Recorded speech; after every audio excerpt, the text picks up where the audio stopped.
welcome to Wisdom Class Talk Show. And today we're going to talk about something very important, and the topic is Live Your Dreams. I'm Prince Emmanuel, your presenter for today. And I'd like everyone of us here to introduce ourselves, please. I'm Dr. Paul Kuchechuku, Wisdom, the Savior, the Purpose Doctor. I am Pastor Philip Ukokoyo. Apostle Ben Enos Iwadesi. Thank you very much and welcome. Now, we want to talk about Live Your Dreams. But before we talk about the topic in full, we want to know what a dream really is. So, Dr. Please, can you tell us what a dream is?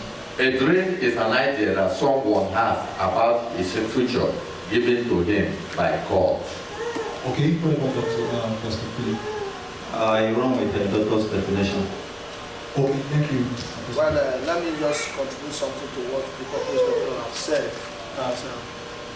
A dream is a print in your heart or an aspiration which one desire to become in life. All right, thank you very much. I think we're going to go with that definition, an aspiration. I think it's a generally accepted definition, right? Yes. Okay, now, how does one live this dream? Because I believe there are so many people out there that have dreams, but they don't know how to go about it. So, Okay, if you have a dream, the most important step that you need to take to live your dream is to make a plan.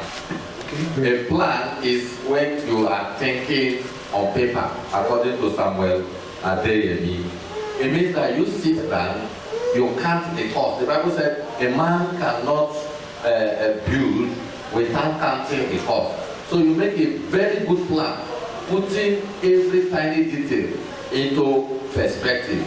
And once you have a good plan, then you can go about actualizing your dream. All right, thank you very much. Now, before every other person will talk, you talked about counting the cost. Okay. All right, like the Bible will always say, if you want to build a house, you check out if you have enough money to finish it before you start. Now, there are so many persons out there, they know what they want to become in life, and they've counted the cost, and they don't have enough to fund their dreams. What can they do about it? Okay, part of planning is for you to make a budget. This is what I plan to do. This is my dream. You count the cost. You need 1 million to put this dream in place. Part of the planning is how can I raise 1 million naira? Alright. So you plan it totally. Planning how to raise the income and how to spend it. That's what planning entails. All right, thank you very much. So, Apostle, what do you have to say about living your dream? How can you live your dream? I think what the purpose doctor said is true, but I would like to chip in something because having a dream is one thing. Another thing is having the finance to actualize your dream. But I think money is not the second place, because if you don't have the money, you have to sell your dream also to make people to understand what you have and what you carry. So in doing that, you might also find person that is interested in what you are doing. Like we Christians do believe that you have to run whatever you want to do in life with faith. So God will not give you money. Men will not give you money to start what you want to start. But you just have to start the way you want to start and start it anyhow you want to start it. So when people see you doing what you desire or aspire to become, they'll begin to watch, and in the process of watching it, you can be selling your ideas and all that. People will begin to see the reason why they need to contribute to what you are doing. All right, thank you very much, so All right, they have spoken well. One thing I do is that whatever you have not written down is not important. First of all, you write down. I don't think that as far as you are serious, you are consistent, people will always come around. But it's not the first. For example, let me use being a pastor as an example. If God call you to the ministry, I'm a pastor now. Before you go and open the church, there are things you should do. You should prepare. You should fast. You should pray.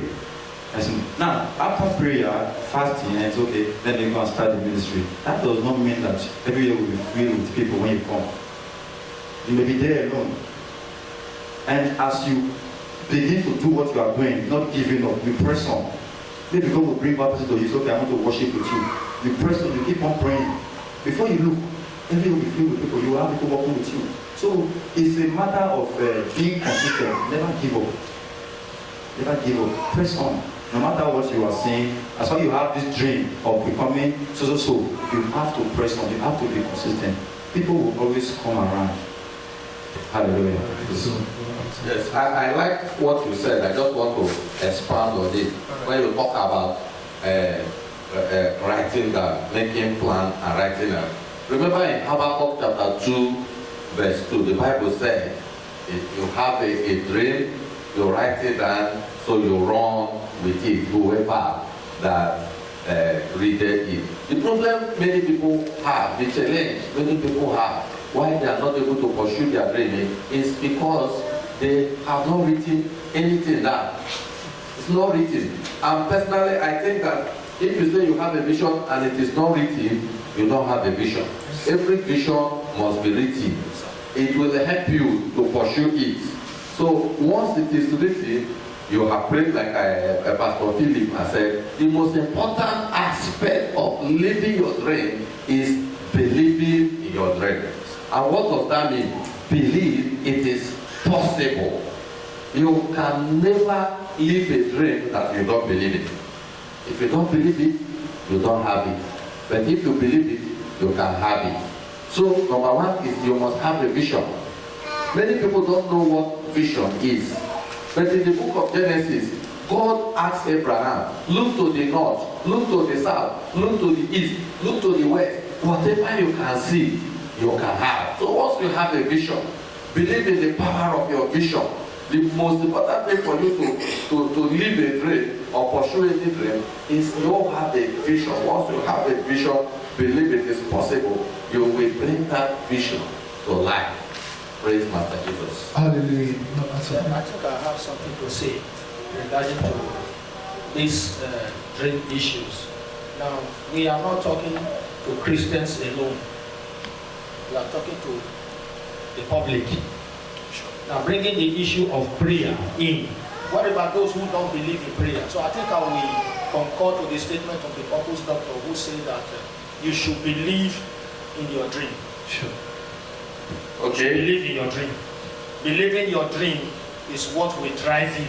That is the force that is driving you. That even when people are not seeing what you are seeing, you know what you saw.